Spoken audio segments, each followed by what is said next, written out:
Hello everyone, welcome back to Believers IS Academy Bengaluru. This is topic of the day discussion session. In this topic, we will be discussing classical language status which has been accorded to Marathi. So this is the current affairs, that is Marathi has been accorded to the classical language status, and we will also see what are the various languages which have been accorded the classical language status. We will also see what is the significance of this classical language and what are the criteria behind giving classical language status. So the first one, why it is in the news? It is in news because the Union government has issued an official notification granting Marathi the status of a classical language, formalizing its recognition. Okay, so Marathi, which is majorly spoken in the region of Maharashtra, has been accorded classical language status. So before we understand more about Marathi and other languages, first we have to understand the criteria behind providing a classical language status. So the criteria for declaring the classical language status, the criteria has evolved over the years. So criteria for granting classical status has evolved over the years. In 2004, when Tamil was given the classical status, Tamil declaration was done in 2004. It was done because of the high antiquity of 4,000 years. Antiquity in the sense it is old. Okay, the language is very old. Then a significant body of ancient literature valued over the generations. Okay, so ancient literature should be there, which has been valued over generations. Then original literary tradition, not derived from other languages. Okay, so Tamil from its Sangam period has a original traditional literary tradition. So these were the conditions or criteria which were considered when according Tamil the classical language status. But in 2005, Sanskrit was declared classical language. During the declaration of Sanskrit language, there were certain criteria. That is, the antiquity status was changed from high antiquity of 1500 to 2000 years. Okay, then a substantial body of ancient literature valued across the generations, same thing. Then originality and literary traditions distinct from the other languages, distinct from the other language linguistic influences. Okay, this is also same. And then this is very important, the classical form must show distinctiveness or discontinuity from the modern forms. Okay, this was considered in case of Sanskrit, that is the classical form, meaning originally how Sanskrit was perceived should be different from what the present modern Sanskrit is being used. Okay, but recently in 2024 there are many languages which are given classical status. The criteria has been tweaked or changed for granting the classical status this year. So the updated criteria by the linguistic experts committee is, first one, high antiquity of 1500 to 2000 years. Then literature includes knowledge texts, prose, inscriptions and other forms. Then it must demonstrate distinctiveness or discontinuity from the current forms. Okay, so these are the three criteria which have been considered for providing the classical status.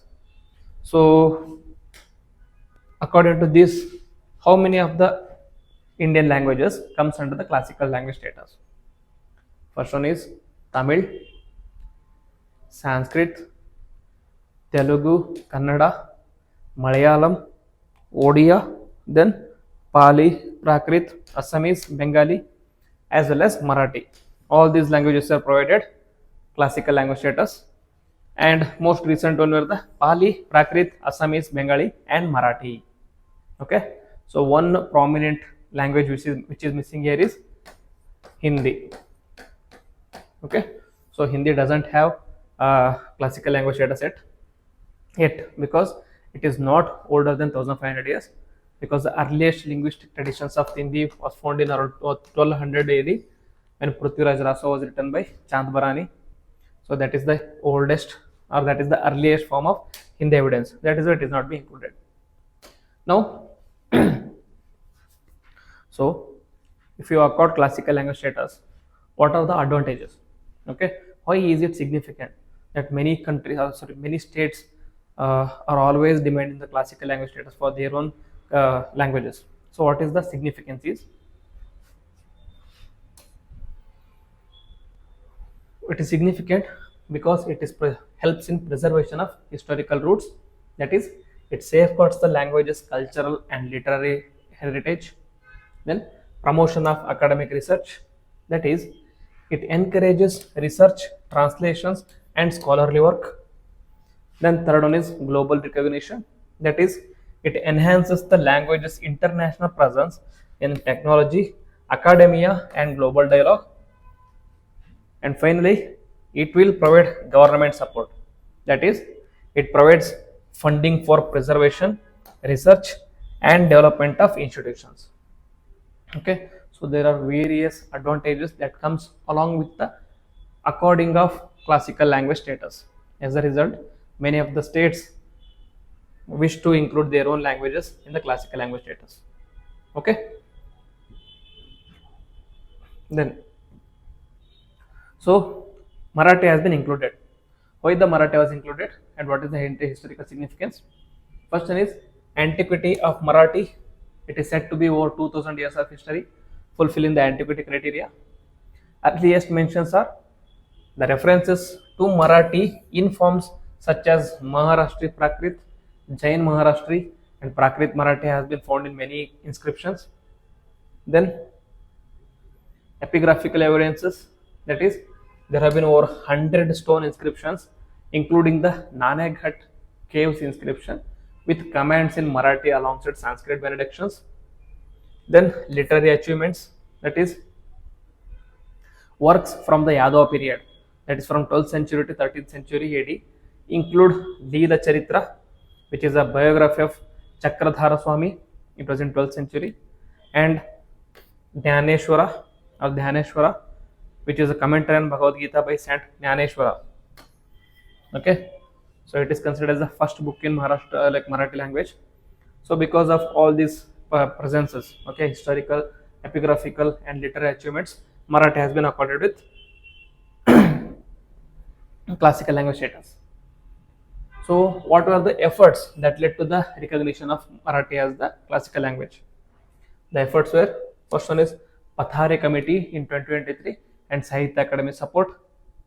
Then there was a massive postcard campaign with the 5 lakh letters sent to the Prime Minister, and Dhyaneshwar Mulais Committee in 2024, which addressed the administrative hurdles to finalize the proposal.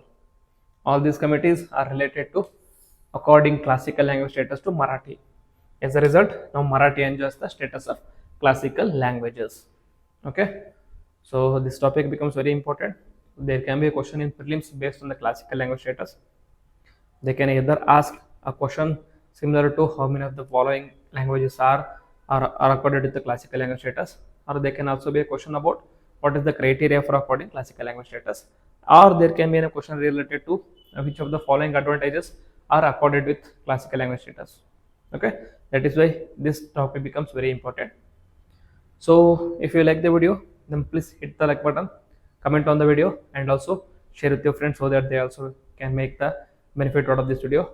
And if you are new to the channel, please subscribe to the channel and also click on the bell icon so that you don't miss any notification. With this, I will end the video. Jai Hind.